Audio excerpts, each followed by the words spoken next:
दर्शकवृन्द नमस्कार। एकैछिन दुर्गा प्रसाई चाहिँ जुन बेला एमालेमा थिए त्यस बेलाको उनको वक्तव्य र आज जुन आन्दोलनमा लागिरहेका छन्, अहिले उनी राजावादी भएर लागिरहेका छन्।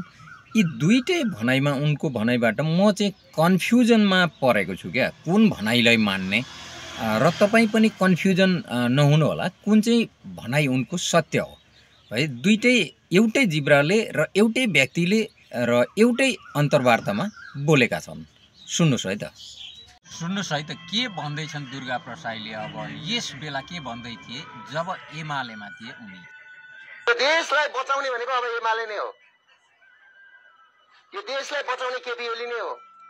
अर्को कुरा, कम्युनिस्ट पार्टी भनेको सूर्य चिन्ह भएकै एमाले पार्टी रहेछ। यसको नेतृत्व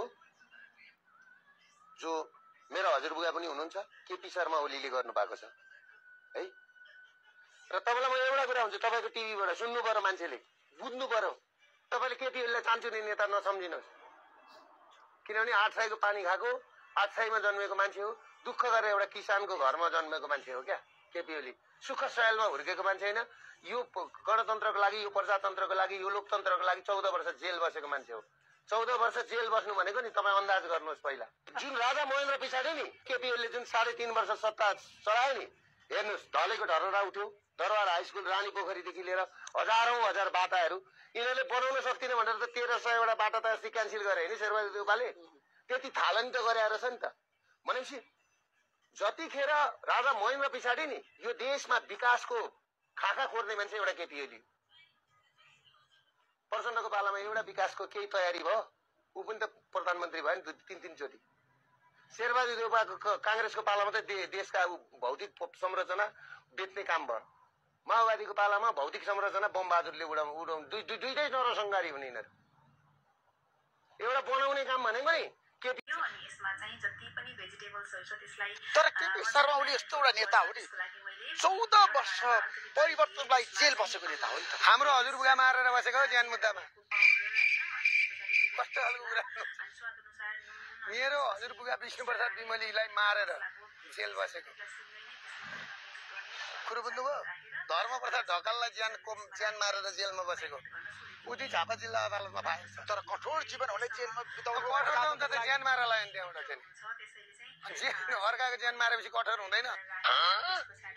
कसरी कठोर तरिकाले मारेको धर्मप्रसाद ढकाललाई? तँलाई त 128 टुक्रा पारेको थियो। त्यो 128 टुक्रा पार्दाखेरि समथिङ यी बिर्दामठका लुइटेल मरे 2 वर्ष जति भयो। ती लुइटेलले मासु टिपेर बोरामा हालेको। ती मान्छेले अब त्यतिखेर पन्जा थिएन, हातले टिपेर हालेको। जीवनभरि चन्चाले भात खाएर मरे ती मान्छे। यही तरिकाले मिसन 84 भन्दैछन् नि हाम्रो रवि लामी छानेजी त भन्दै हुनुहुन्छ। रवि लामी छानेजीको भनाइ ठिकै हो, किन ऊ त नयाँ हो नि त। तर केपी ओली पनि पो भन्न थाले त मिसन 84 भनेर। यता 34 वर्ष देश चलाएर केही भएन। 46 सालले मिसन 46 बाट मिसन 80 सुन आउँदा केही भएन। अब रवि लामी छानेको पछि लागेछन् अहिले भनेपछि। मिसन 84 भनेर बिचारा हावाका हावाबाट कुदिया छ। ऊ मिसन 84 यिनीहरूले भनेर हुन्छ मिसन 84 भने जस्तो। अहिले महेश बस्नेतले भने जस्तै हो, दुर्गा प्रसाईले भनेर हुन्छ यो माग त हामीले उठाउने हो भने जस्तो। त 34 वर्ष कसका भेडा चढाउन गएको थियो महेश बस्नेत, कसको भेडा चढाउन गएको थियो केपी ओली? 34 वर्ष जुन जनता यसरी मर्दाखेरि। अब नेताहरूका यस्ता कुराले हाम्रो देशका जति पनि नेताहरू छन् कहिल्यै पनि कुनै अडानमा बस्दैनन्। आज एउटा कुरा गर्छन्, गौमन साँपको जिब्रो जस्ता छन् ओलीका बोली। हाम्रै अहिले दुर्गा प्रसाई जो आन्दोलनमा हुनुहुन्छ, राजावादीको आन्दोलनमा, त्यस बेलाका भाषण पनि सुन्नुहोस्। मलाई चाहिँ यो कन्फ्युजन र भ्रम गराउने कुरा, भ्रमको खेती गराउने कुरा जोसुकै होस्, जस्तोसुकै राम्रो कुरा गरून् तर पनि पच्दैन। आज एउटा कुरा गर्ने, भोलि अर्को कुरा गर्ने। आज त्यही केपी ओली भगवान, भोलि त्यही केपी ओली चोर।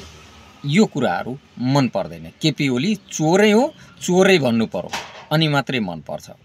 त्यस बेला होस् या यस बेला होस्, किनभने मान्छेको चेहराबाट थाहा पाइन्छ कि मान्छे कस्तो छ। उसको चेहराबाट अध्ययन गर्न सकिन्छ। यहाँ त उनका कार्यकाल, गतिविधि र गरेका भ्रष्टाचारबाटै थाहा हुन्छ। त्यसै बेला उनले भन्नु पर्थ्यो कि केपी ओली ज्यान मारानी हो।